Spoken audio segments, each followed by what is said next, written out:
What is up, Star Wars fans? Welcome back to another episode of the Holoterminal. I am your host, Ryan Strain. But this is episode 10. I also have my co-host with me here, Brian Webb. What's up, guys? Hey, how's it going, Brian? Good to have you back. Good to be All right. Okay, so today we're going to be covering Warzones mainly. Got some Warzone tips. I know some of you battle masters out there might scoff at my tips, but they're just general tips that would help out anybody.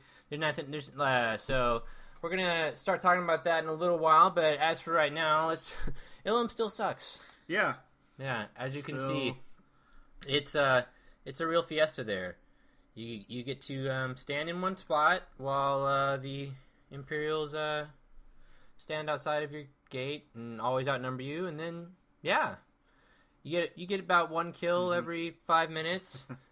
You get to watch each other for a good long time. And it's the worst for characters like me, like with characters that are melee, because you have basically in these. This is how it is. What you're looking at right now is basically how Ilum is for Republic anyway. Basically 24/7. Like sometimes there's people roaming, and that's when I have a lot of fun. Is when people actually go out and start roaming. But a lot of the times, just this. We're just sitting at the front gate, and yeah, it gets really boring, and it sucks for melee people because you basically have two options. You can either stand there in the back and wait for people to pull people in, and maybe help them take off the people, kill the people that they pull in. So you're gonna see that guy Jay over there, Battlemaster Jay. He's just sucking people in with harpoon. Mm-hmm. That's a skill that troopers have. So apparently harpoon and force pull are like the most powerful things in Ilum now because because I don't have force pull, and so I can either stand on the sidelines or jump in there and die, which I do every once in a while when I get bored. But I mean, it's I don't know, I just die instantly because you just jump into the Zerg and they just all kill you. I mean, it's over. It's just over. So, and also I'm frustrated a little bit with my bags, man. Those bags you get from there, I was talking. That's why I do this. That's why everyone does this. I got 9 bags and not one of them had a single piece of gear in it. Oh man, it was all Centurion gear, Centurion luck. Badges. I mean, I'm just like, it's just so frustrating that you want to be. Got pulled in, and then I got pulled in. That's right, and that's what happens. Yeah. All right. So now we're gonna start going into Void Star tips here. This is not like a model example. I'm not saying that like what I'm doing here is like a model. I'm just like we just want to, so you can have an example for us to be talking about. So here's me playing in Void Star. The first thing I want to start talking about is to stay at the gates. That's the really important thing, is to stay at the gates. As you can see, they're grouped out in front of me right now. They're trying to draw us out. They're going to try and do that a lot. And I think that I actually fall for it here in a little bit. That a guy gets pretty close to capping it while I'm out. But the most important thing is to see what I'm doing right there is just to stay on the people that are trying to cap the gate, because that's what the game's all about. It just takes one hit to knock them off. Yeah, it just takes like 1 or 2 hits to knock them off, and then you're the hero that saved the day and kept them from planting the bomb. Because I mean that's what it's all about. Because I mean like a lot of people get kind of hung up of like fighting in the sidelines, fighting in the back, trying to get kills, but that's really not helping out your team at all. So, what else were we going to say? Oh yeah, let's see. Only one person needs to be capping the door, by the way. When we're talking about capping the doors, only one person needs to be doing it, because you're going to have 3, I've seen it happen. There'll be like 3 people defending a door or trying to cap a door, and all 3 of them will click cap.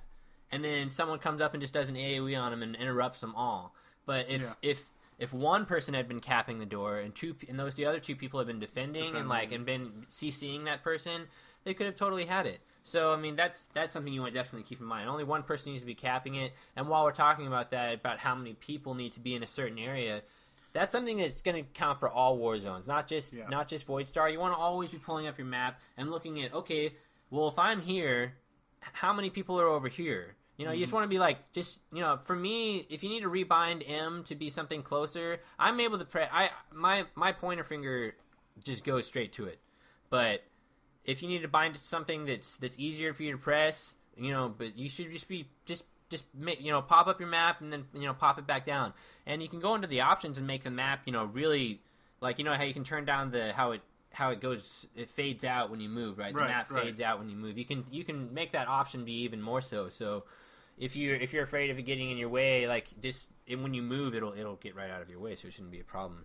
So I'll always be aware of where the defenses are. And where you need exactly to help. Because I mean, if everyone's at one door and then somebody just goes over and stealth caps the other one, that's just so embarrassing. It happens all the time. Right. And I mean, and that's the fun of the game. But yeah, I'm just saying, if you're on defense, make sure that there's always at least one person on each door, at least one person. And I mean, and even so, you should probably call Inks. Try and call.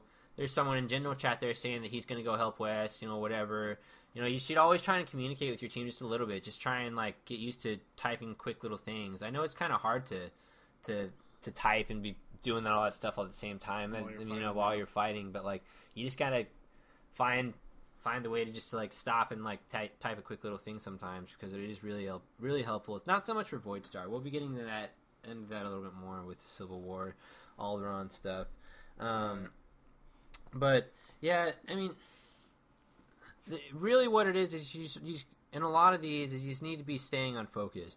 I wasn't able to get Hutball footage, but that's the most important thing in Hutball. I'll probably be doing a separate video for Hutball in the future, but in Hutball I see so many people they try and just get kills the whole time. But what it's all about is just trying to kill that ball handler and get that ball for your team and get it across the line. That's what it's all about.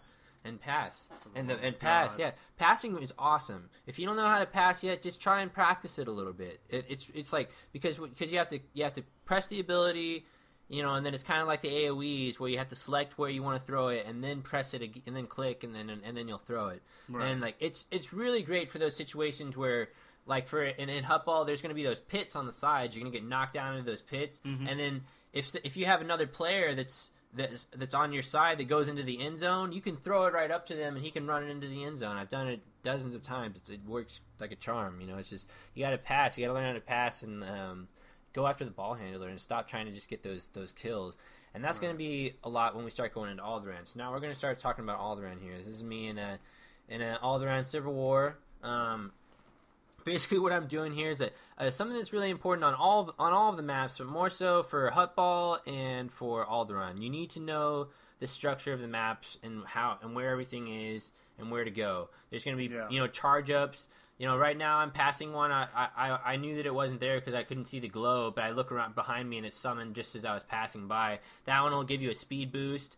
So that tunnel underneath that leads you to east and west guns. That'll take you back and forth. So in this game, that's what we're doing. We're just trying to hold the different guns. And calling inks is the most important thing. That's probably the most important tip that I can say about Civil War. It's the most important thing. Call incomings.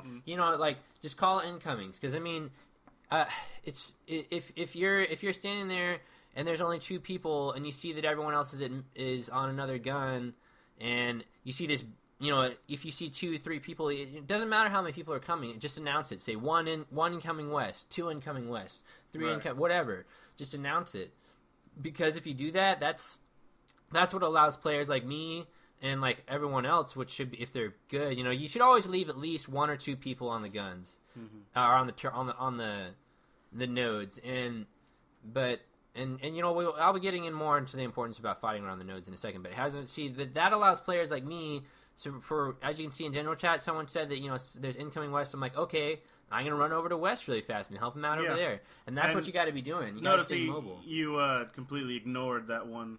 Right. Guy that came by the guy started attacking that one guy. I just ran right past him. That's what you got to do. People that get caught up. Get to the node. You see that tunnel that I was going through? If I got caught up in a fight right there, I would just CC him and get him out of the way and just go for the node. See right here? This is where they need help. This fight right here is where they need help. If I didn't jump in right here, those 3 people probably could have capped it. But I'm able to jump in there, stall him for a little while. One more person shows up, starts helping me out, gives me a little bit of a heal, I think. And then the third person shows up, 4 people show up, and then we're able to hold it again. The main thing is to be able to get it. It's the same principle as it was with the VoidStar thing. You just want to get there. You don't necessarily have to kill everybody. If you see a group of 3 people with the gun, don't be like, oh well, I can't kill all those guys.